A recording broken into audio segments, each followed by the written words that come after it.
PT Kereta Api Indonesia Subdivre Tanjung Karang berencana memagar sisi kanan dan kiri rel. Pemagaran beton dimulai dari stasiun Tanjung Karang sampai wilayah Garuntang. Rencana ini membuat warga resah, terutama yang tinggal di kawasan pinggiran rel. Warga Kelurahan Kota Baru dan Rawalaut, Kecamatan Enggal merasa resah terkait rencana PT KAI memagar kawasan pinggir rel. Warga membentuk forum dan menyatakan siap melawan pemagaran tersebut. Menurut salah satu warga Kota Baru, Febri, PT KAI belum melakukan sosialisasi terhadap warga terkait akan adanya pemagaran tersebut. Yang jelas kami sebagai warga menolak, sangat menolak atas rencana PJK untuk memagar area rel di sekitar kami. Jelas-jelas kami menolak.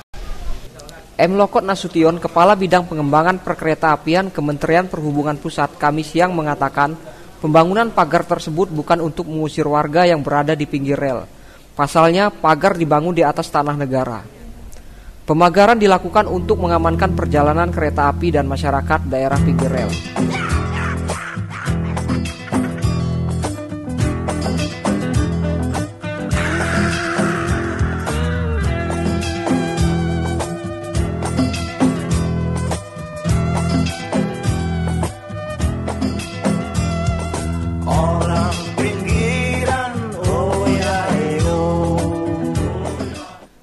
Berawal dari pemberitaan sejumlah media di Lampung tentang keresahan warga yang tinggal di bantaran rel kereta api menghadapi arogansi PT KAI yang akan memagar sisi kiri dan kanan dari stasiun Tanjung Karang sampai stasiun Garuntang dengan dalih sterilisasi.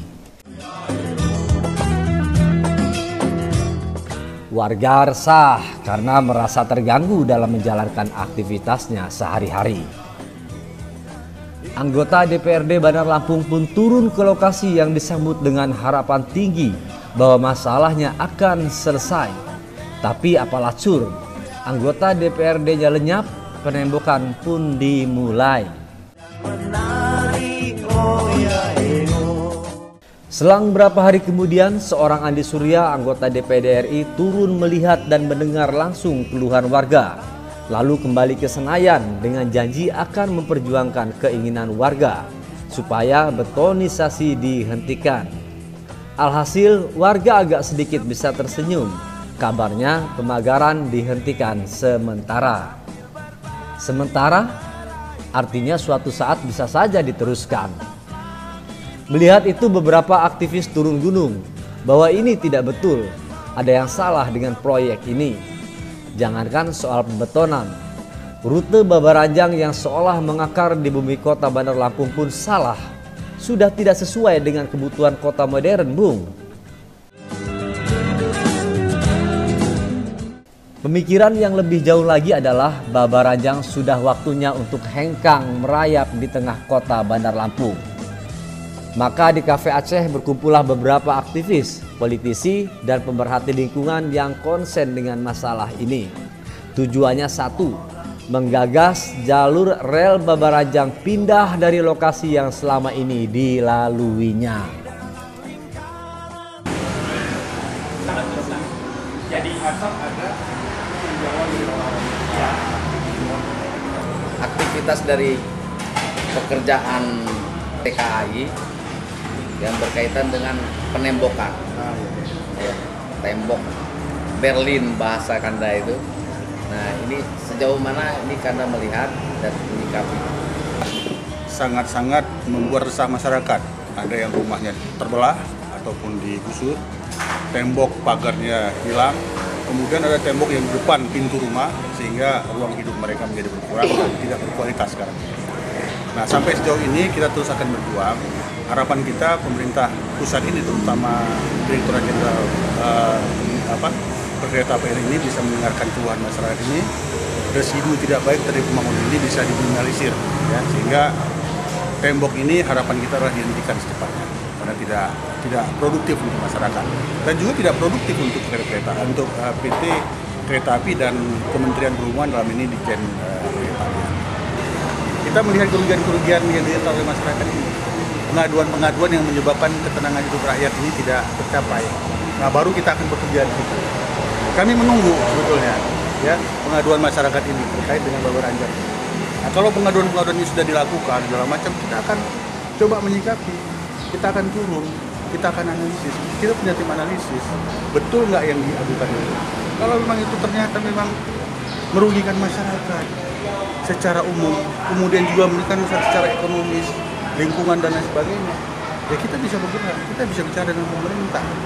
Bagaimana kita mengatasi masalah Babaranjang? Apakah masih tetap di jalan yang sama, atau kita usulkan untuk bisa pindah jalur, tidak masuk kota lagi, kan begitu? Ada konsekuensinya, artinya kita cari solusi yang baik ini, agar Babaranjang ini tidak mengganggu tangan masyarakat. Kalau secara pribadi Kanda, Ya. Kanda orang Lampung, memang Ya. tinggal di Lampung, besar di Lampung. Ini tahu Babaranjang sudah 10 tahun. Ya. Nah, bagaimana Kanda merasa Babaranjang itu apa mengganggu nggak? Oh, aktivitas? kalau saya jelas dong, ya saya sebagai orang Bandar Lampung, saya setiap hari wirawiri di Bandar Lampung ini melintasi rel kereta api. Ketika kita terjebak oleh kemacetan Babaranjang yang sekian kilometer panjangnya itu, ya tentunya ini kan membuat kemacetan yang tinggi. Kemudian Tronton aja kerugian secara tronton aja tidak boleh masuk ke dalam, apalagi ini yang 1 kilometer sekian ini kan. Iya. Nah ini kan sangat mengganggu.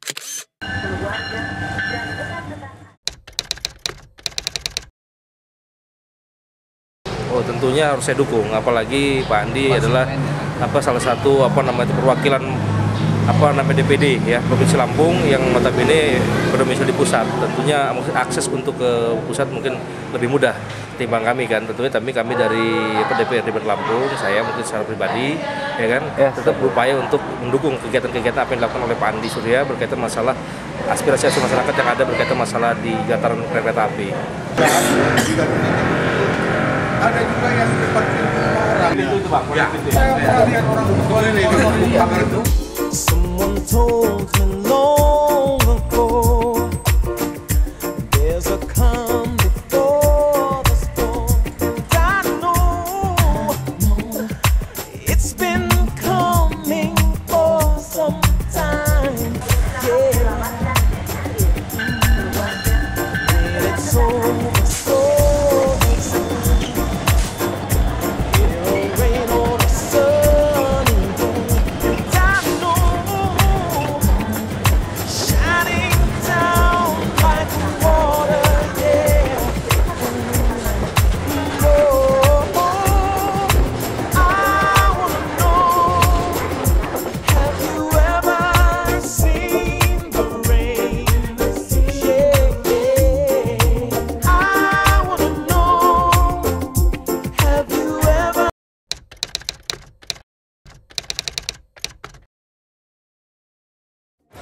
Terganggu sih. Ya, kadang terlambat, lama, terlalu banyak Babaranjang ya. Ya bagus kalau memang ada sih, ada jalurnya mah. Kalau nggak ada jalur mau diapain?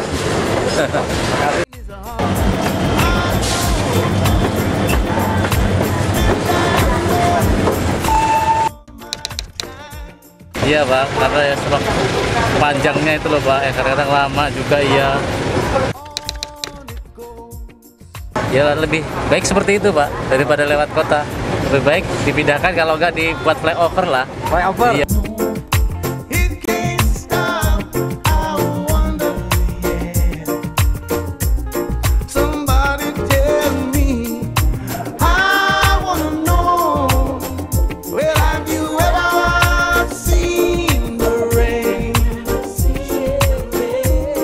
And I wanna know, well, have you ever seen the rain?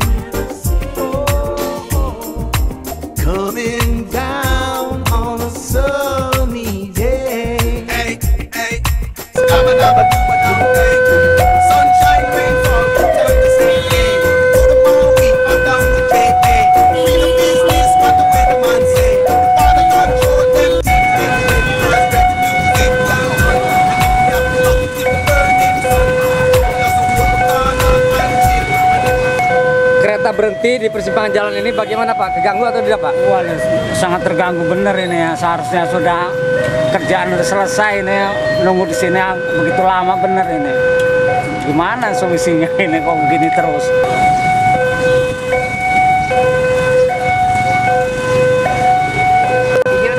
Nah Kang, ini sudah berapa lama ini mandek di sini? Ini 15 menit lebih Pak. Ada 20 menitan ini. Ini 20 menitan menit. Setiap hari Pak ya 20 menit sekali ya? Iya.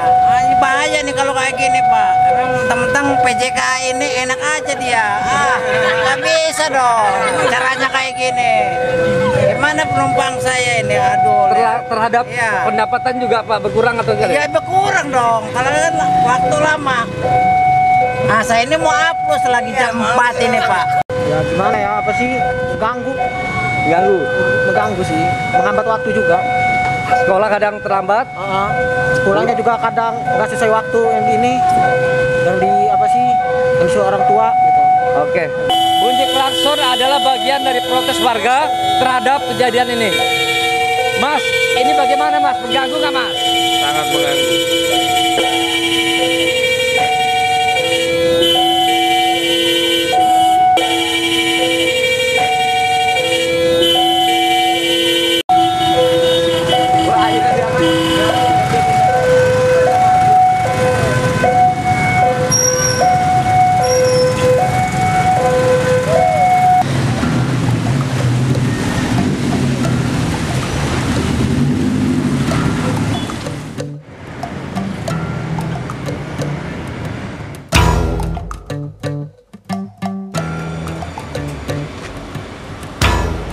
Selayaknya pembangunan rel kereta api di Bandar Lampung terintegrasi seperti ini.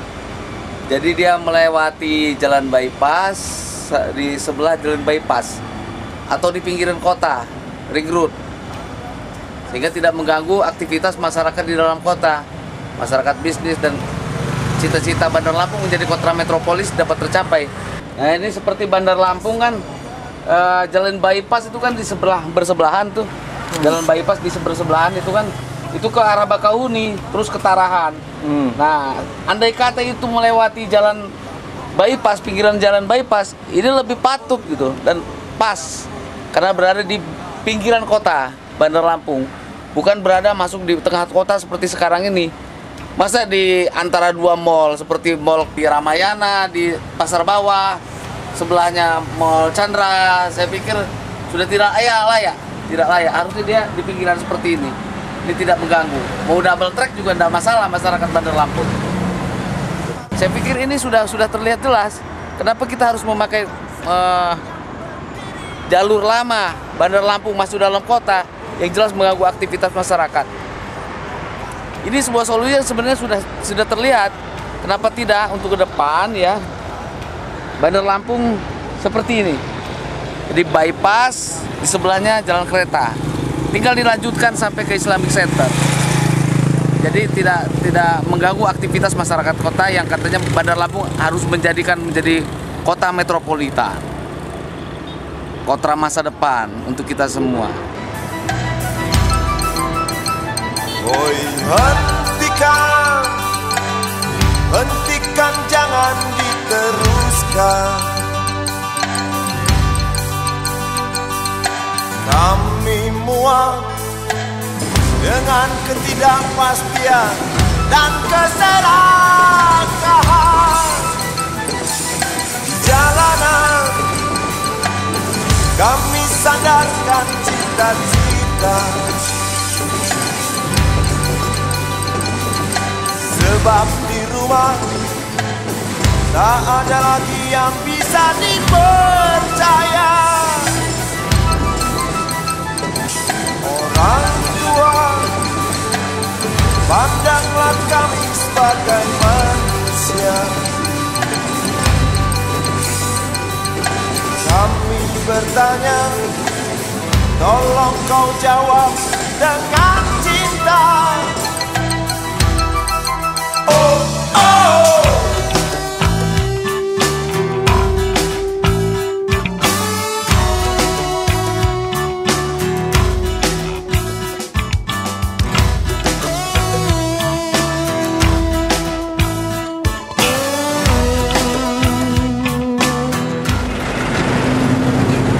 kita pikir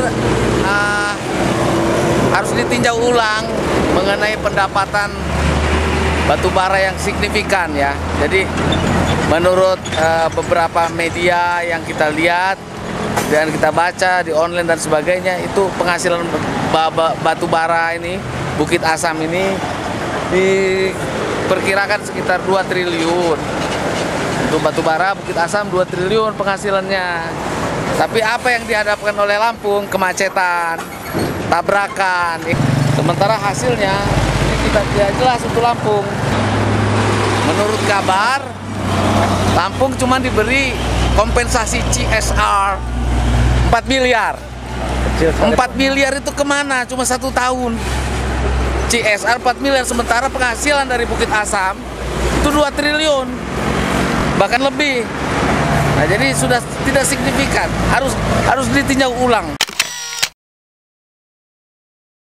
Kondisinya harus ditinjau ulang sehingga Provinsi Lampung mendapatkan manfaat atas lewatnya batubara rangkaian panjang. Nah, itu yang rakyat ingin ada perubahan di situ. Jadi untuk pengamat-pengamat, untuk para akademisi, dihitung ulang deh. Berapa sih penghasilan 2 triliun dan undang-undang mengenai CSR itu yang 5%, 2,5% atau berapa? Hanya tidak masuk akal saja dengan penghasilan laba yang diambil oleh Bukit Asam 2 triliun per tahunnya itu hanya memberikan nilai CSR kepada Provinsi Lampung 4 miliar. Kecil sekali, Bung. Kecil sekali. 4 miliar pun dipertanyakan. Karena CSR itu sesungguhnya diberikan kepada orang-orang dalam tanda kutip korban dari keberadaan perusahaan. Artinya yang memakan polusi, yang terkena polusi, yang terkena dampak itu semua. Itu yang menerima, bukan pemerintah. Ini sekarang diserahkan ke pemerintah. Bahkan kabarnya dikonversikan menjadi 18 mobil. Mobil apa itu? Kita nggak tahu. Ya, kalau mobilnya cuma FPV atau maaf Avanza apa Xenia, nggak. Terlalu kecil, Bung. Terlalu kecil. Saya pikir begitu. Ya, jadi penghasilan mereka 2 triliun ini 1 tahun dengan memberikan 4 miliar kompensasi CSR kepada Provinsi Lampung perlu ditinjau ulang.